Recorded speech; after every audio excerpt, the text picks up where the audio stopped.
Hello, it's been a long time since I've done any videos. So today I finally got hold of, well, sorry, this is going to be a bit nerdish now, or sound a bit nerdish, but I finally got hold of a Vango Xenon, the new Airbeam model, so I'm really quite excited. It was a crazy price, I was so lucky. Somebody before Christmas was desperate for money, and I got it for absolutely an insane price. And apparently, it had only been used once, and it looks like it's only been used once. So I am absolutely over the moon. And I must admit to being a bit of a Vango fanboy. The tents for me have lots of memories. Of course, most of us years ago in our childhood have always slept in one of these bright orange Vango tents. So yeah, that was my first kind of childhood memory really of Vango, and yeah, it's been really important brand for me. It's really, I think, the value for money, and it's opened up many possibilities of camping, especially wild camping. I mean, when the Force 10 tents come about, the nitros in and the arch pole 2-man tunnel tent, when that first came about, that was an incredible tent. The winds it survived. I've still got mine originally from brand new, and just absolutely incredible tents. They were weighing in about 2.4 kilos, so they were a bit heavy, but my goodness, you could stand up to anything. 8,000 hydrostatic head ground sheet, 5,000 hydrostatic head tent itself. They weren't without their problems, and they did go through quite a lot of modification, but at the time I think they were incredible. And then, of course, Vango brought out the Nitro Light version. Um, Nothing since has beaten it in weight. I've got a 2-man version, 1.48 kilos. That's It's hard to beat. You cannot beat it now. And the extended porch version, 1.76 kilos. That's a massive great tent for that weight. So, first impressions of this new Vango Xenon Airbeam. It's an F10 tent under the F10 label, and yeah, so it's in bits. So basically, it utilizes these. I'll just get it out of the bag. It basically utilizes these big air beams. Yeah, so it weighs 2 kilos. These can be inflated by a normal bike valve. I'm sure a lot of you are familiar with this Vango system, but this is like a normal car tyre valve, a Schrader valve. This can be inflated by the flex tail tiny pump, so no problem inflating it, but you cannot really get the pressure, so you're going to have to use a pump to get that final pressure to get it all good. Now, first impression of the air tube itself. As you can see, the excess material here, and I'll just show you this. It's really concerning. There is a cut on the outside, and as you can see, it runs down very close to the heat seal. Now, I don't think it will go through the heat seal, but this is really concerning from Vango. This is a really bad quality. You'll see another nick here, another one here. Now, I spoke to the person, and they haven't cut it or done anything to this, so this has come from the factory like this. There's another couple of nicks in here, as you can see, so a little bit concerning. I don't think it's going to run into the tube, but it seems the excess material, the trimming of just seems to be very bad. You can see all over the cutting of this is just atrocious. So the air tubes themselves are really, I would say, bordering on shockingly terrible. I mean, look at it's not even straight. It's at an angle. It's not great. So I'm hoping these will hold up. Now, to replace these are £94 each, so it's insane. So these things are very expensive. But who knows? It saves a broken beam, so it could be a really good solution. Now,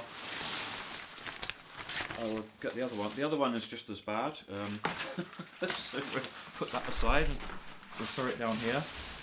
Now the tent itself, it's a lot darker than the pictures.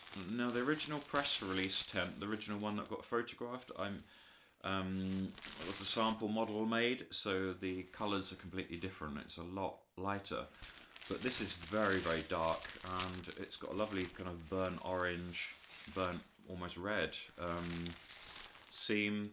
The stitching is not too bad on this. The seam sealing is spot on. It's really, really nice. The seam sealing there, I don't know if you can just see it.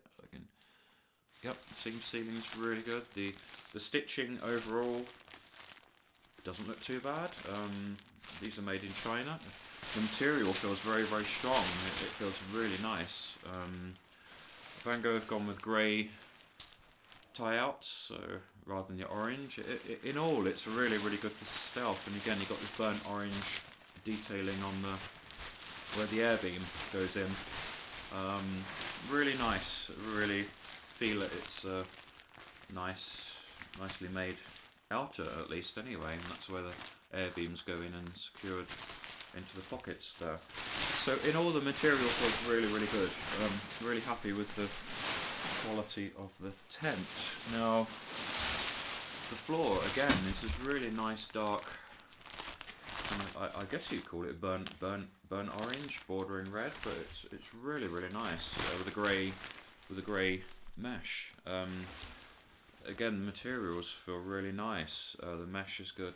It's got same as most of the Xenons, it's got an extra mesh window here on the inside. Grey fixtures, they've gone for grey instead of orange, but overall the floor is really tough. The material on the floor it feels really good. Really impressed with that, to be honest. So that's a tough floor. It's a nice colour too. It's really, really got nice. Now, all of the fixings, how long they will last, they're very, very thin plastic, so I don't know. I should imagine there's a few broken fixings at some point. But overall, really, really nice. Yeah, the quality of the tent, superb. It's got reflective strips along the edges here, reflective tabs on the guy ropes. Let me see, F10 series Xenon Ultralight Air, it's called, not an Ultralight 2. So yeah, this is really nice. I'm really looking forward to this. Yeah, the air beams go into these zipped pockets running all the way along the tent. So this is the zipped pocket. You can take the air beams in and out. It has TBS too, but only on the front section, which is a bit of a shame. I'd like to see it on the back as well, like the older tents. But overall, the materials, can't fault them. Really nice. But, and this is a big but really, the stuff sack is ridiculously small. It doubles up as a pump sack. It opens out to a double layer here. And it's a pump sack, you can see here.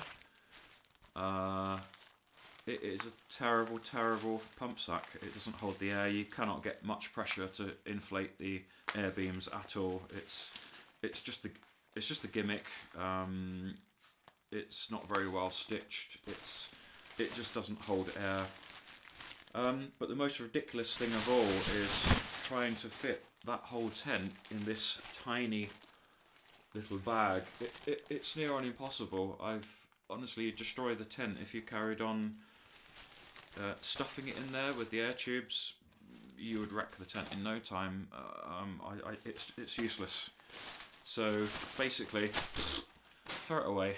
It's pointless, useless, and go and buy yourself one of those fast pack bags. That's what I'm going to do. It's just absolutely, yeah, they need to redesign it or do something about this. It's no good. I'm not going to damage my tent by trying to stuff it in that tiny bag. So that's the only thing really. For the money, I mean, would I pay full price for it? Probably not. No, I think maybe the better option is to go to the poled Xenon I think that's better value for money.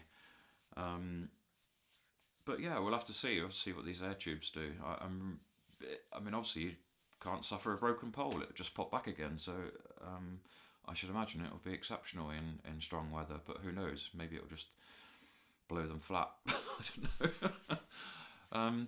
But yeah, they say the maximum pressure of the air tube is 8 psi. So that's really going to be a difficult thing to kind of figure out in the field. So I guess what you'd have to do is try and measure it at home, get a feel for the tube, how what is 8 psi in a tube, and to see what it feels like, because that's really going to be your only kind of measuring in the field. You're not going to take a pressure meter in the field, are you? You want as much little weight as possible. So that's the only issue I can see there. But yeah, just really excited to try it out. I missed out on the original sample version was sold over a year ago, and I missed out on that one, which is a real shame. Yeah, so I'm so pleased I got this one. This is going to be really interesting to see. The tent weighs all in about 2 kilos. Now the tent pegs, again, not much to write home about really. Nothing exciting. And these, I'm not going to use these. These are going to be ditched. Basically, it's supplied with two normal round topped pegs for the front, but the majority of the pegs are these just aluminium V-shaped pegs. Not really exciting, not really great. So I'm going to replace these. I get some nice longer titanium pegs. I can basically just get better pegs for the weight of this. So I think this whole lot weighs in about 230 grams, something like that. So they're going to be dumped. But yeah, we'll see. Kind of that's my first impressions of the tent. Nice build quality. At least the fly anyway is really nice. The inner is really nice. Really sturdy ground sheet, so I'm really looking forward to it. But my only concern are these air tubes. They're not particularly well made at all, and £94 each to replace them. It's just a bit too much. But we'll see. That's my first impressions anyway, and yeah, finally, hopefully, you'll get to see it in the wild. But unfortunately, we've got a metre of snow, and I don't really want to take this thing out in the snow, and I just don't want to ruin it. Maybe I should, but anyway, we'll see at some point when I can get out and test it fully. But it's been really cold at -20s. It's not much fun for camping, to be honest. So yeah, but yeah, that's the first impressions, and finally, Vango, you've excited me with a new tent. So it's been many years since I've been excited by a new tent. But this is different. I don't think anyone's done an Airbeam, 2-man tunnel tent before. So, especially for something like wild camping, and yeah, it's going to be interesting to see. But anyway, that's time for me to stop waffling on, and it's freezing here, and I'm going to go inside for a nice hot cup of tea because I'm really cold and I'm beginning to lose my train of thought. So I'll see you in the next one, and that's it from me for now. Take care.